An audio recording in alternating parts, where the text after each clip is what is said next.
In this lesson, we're going to look at creating a HUD element, which stands for heads-up display, and then we're going to move on to looking at two different ways, so motion tracking and 3D camera tracking, to link these to your footage. And then we'll also add a glow effect as well. So let's get started.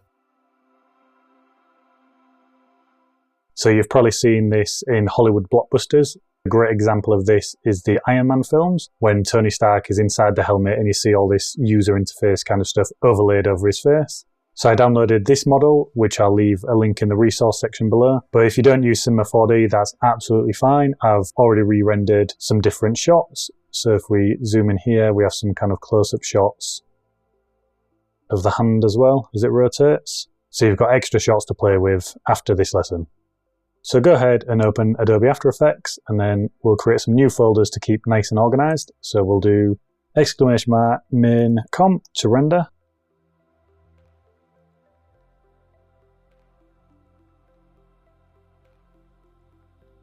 One for the pre-comps, and then videos. And then we'll just create a separate one in here called HUD for the HUD elements. And then we'll start placing everything in. So we'll select the HUD element folder and Control and I if you're on a PC, or Command and I if you're on a Mac. And we'll import the free HUD elements, which are in the link in the resource section. Drag these in. Then the video folder, we'll import the Iron Man clips.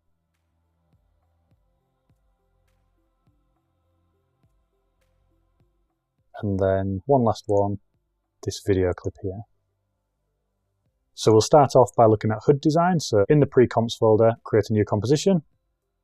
And we'll call this HUD 1. 1080 by 1080, 25 frames a second for 20 seconds. So this will be a square composition. Go to the ellipse tool up here, and then we'll double click this, and it'll create a perfect circle for us. And don't forget to have fill if we cycle through this holding Alt until we get the cross through it, and change the stroke to white, and play with the thickness. We'll leave this at 20. And then select our shape layer and type in size, and we'll bring this down roughly to about here. And then we'll add a trim paths and bring the end down to something like 60, 65. Then we'll press R on the keyboard and hold Alt and keyframe this. So we can add an expression, which is wiggle.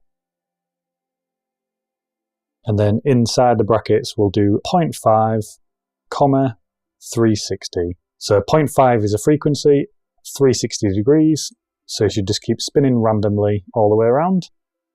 So now we can duplicate this, Control and D, or Command and D if you're on a Mac, and then do the size again, and bring this down, and then we'll scale the stroke up, so it's a bit thicker, and just do this a few times. So size again, bring this down, maybe a thin one this time. Duplicate again, have a look at the size, bring this down, and make the stroke thicker. So we'll now have something that's like this. We'll now turn on the titles and actions here, and make sure you're deselected and select the pen tool. And we'll zoom in up here. And in the center, we'll click here, hold Shift, and then click here. So we'll get a nice straight line and bring the stroke width down to something like this. We'll now open the shape layer and then add repeater. Open up the repeater here, and copies, we could just drag this up to something like 60. So there'll be 60 copies of this. Bring the transform of the repeater down and zero out the position. And rotation, we can just start to bring this up, so maybe something like 6. And there we are. So we'll go to 2 seconds and keyframe the copies, 60 copies of it. And then we'll go to 1 second and keyframe this down to 0. So this will build up like this. And we can just scale either 4 circles up. If we hit S on the keyboard, 100%. Go down to 0 seconds and put this at 0. And we can just offset them here, starting with the outer one first.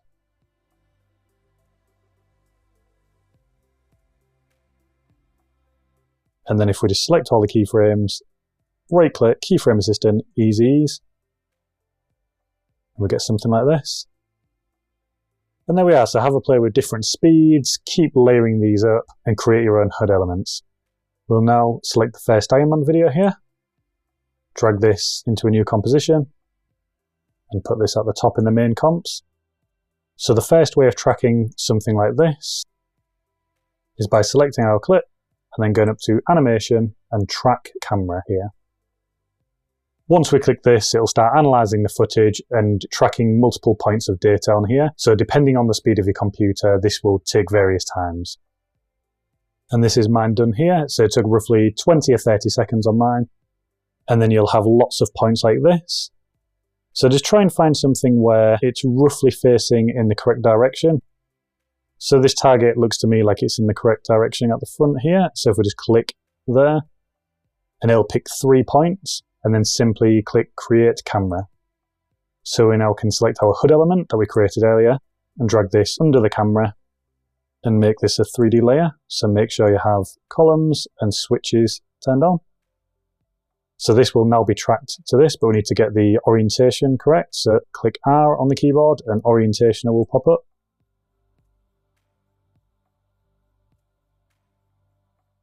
And we'll just try and make sure this looks like it's in the correct position.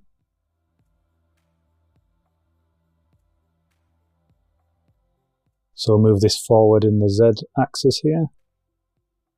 So there we are, this is tracked to it now. So we'll scale this down, and now that we have these properties, we can just start dragging in other assets.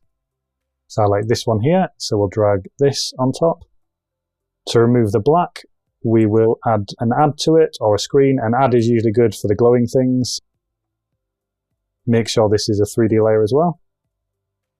And then we'll type in R, copy this orientation, and then Command and V or Control and V to paste it on here. And the same with the position. Hit P on the keyboard, copy this, and then just paste it on that layer. So now that's tracked with it. And you can start to move different elements in the Z-axis, so some are further in front than the others. And play with the scale. And we can add a fill to this. So if we type in fill in our effects and presets panel and drag a fill onto our HUD element, and make sure this is something like this, light blue. And we can add the mode as add as well. So that has like a nice kind of shine to it. And then we'll go to our effects and presets and type in glow. Maybe drop a glow on this HUD element as well. And raise the radius of this. And maybe even the intensity. And then with these arrows, maybe change the hue and saturation. Boost up the saturation here. And maybe change it to like a red kind of colour.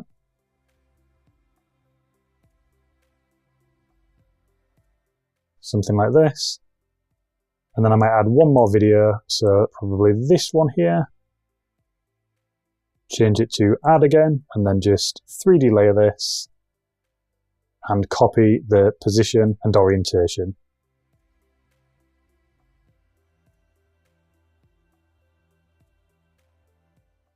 Can move this further forward again.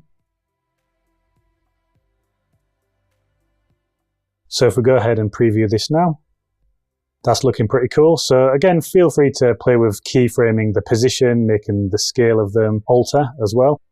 And you can also do little glitch effects by just turning the opacity on fully and then turn it off on the next frame, and then copy these two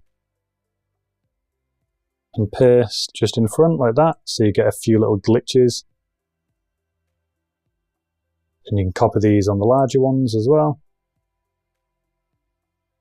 So have an experiment and feel free to use other things that we've learned in previous lessons, like adding a LUT over the top of the light leaks, and that'll make it look more futuristic as well. Next, we'll look at motion tracking. We'll grab this Android phone and drag this in a new composition. Move this to the main comps to render and call this mobile. So I'll leave a few links in the resource section below where there's a free Android or Apple app where you can get this tracking data on your phone, and then you can record your own videos. So select the video and then go to Windows and make sure the tracker is on, and it should be here. We'll select Track Motion with our video selected, and this will pop up. So we want to make the outer part here with the white arrow about this big, and then make the smaller one as well this big by selecting the edges.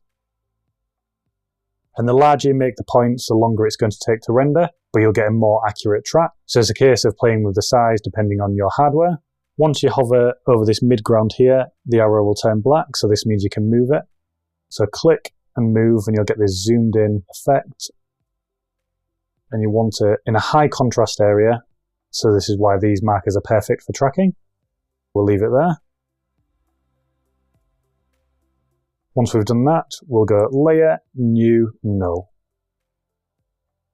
Create this null object, and we'll call it Tracker Null. So we can apply all the tracking data to this, and then we can just link everything to this tracker null. So go Edit Target, and make sure the tracker null is there. And then go to the start of the composition, start of the video there, and then we'll just simply click Play. And this is another case of just waiting to see how long it'll take depending on your hardware. So just give it a moment and it should be done within a few minutes. Once this is completed, we'll have something that looks like this. So we can just hit Apply, X and Y axis, OK. And this will move all the tracking data onto our null here. So we can go ahead and select a video. So I'll use this one here, scale this down, and then I'll use the add mode there. Back to the start, and then position this up, so turn this into a 3D layer. So I can use the orientation again.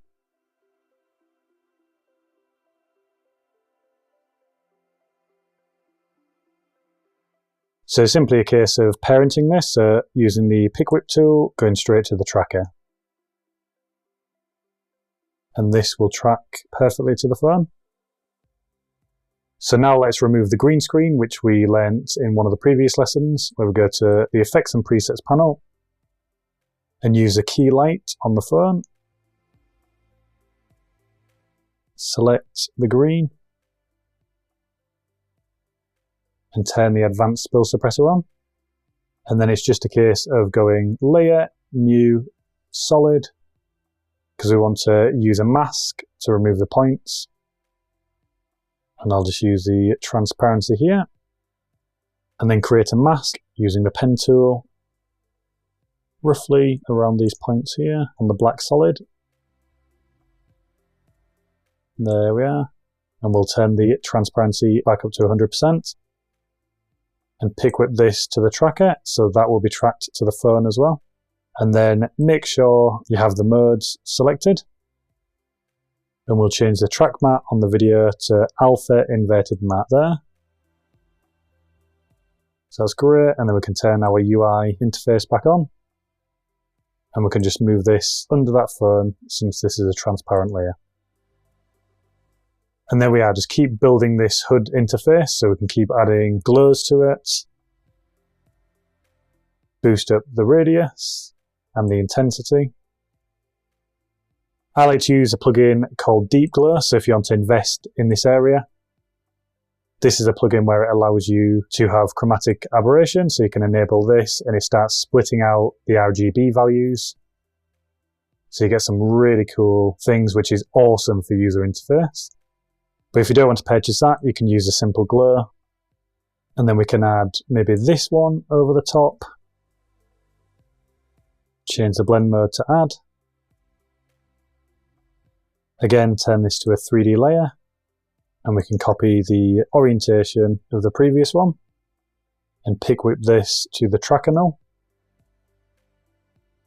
and scale it down, keyframe this and scale this up so it goes over the mobile phone, and then maybe the position can keyframe and then move up in the Z axis so it looks like it comes out of the mobile.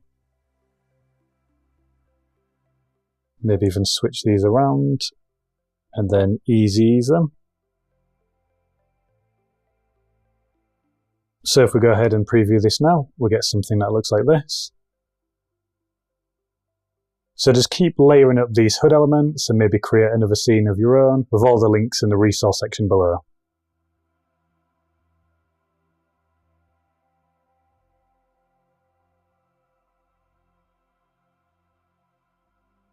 In the next lesson, we're going to move away from visuals completely and we're going to start searching for that perfect audio track for your showreel.